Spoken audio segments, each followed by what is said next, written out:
Yes, but mna ndithe xana indiqabuka ingqondo wabe umamam engumthengisi we-fruit and veg, you know. So ndikhulele kwi-environment where my mom, I would see her evuka kusasa eyothenga iveji abeke istand.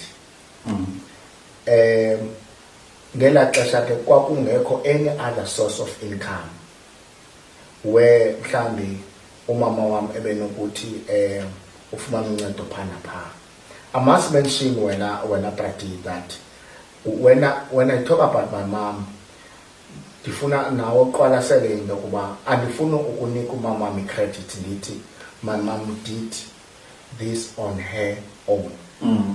Kube khona abantu basecaweni abaye bamncedisa kwimeko owayekuyo. Okay, khona bakhumbulayo abo bantu. Yes. Since topic yethu sinombulelo phakathi. Yes. Sikwazi basibabize ngamagama. Thank you so much. Ukhona umama kwakuthiwa ngumama uMafana. Umama Mafana wayeneshop kwindawo kuthiwa kusePindays apha eZwide.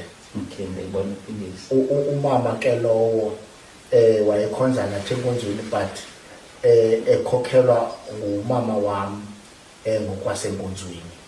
Mama wayeyi-leader yesihlalo kuthiwa ngumhlali. So la mama was very close to my mother. La mama ke ene-business. La mama yayingomnye wabantu abathi bazokuma nomama ekuncediseni ukukhulisa abantwana. Sisigaba eso endiqonda uba kwakungela xesha ndandisafunda. So kwakhona kweyiphi level, lower primary or high school? We're talking about high school. We're talking about high school. Kwakhona nomnye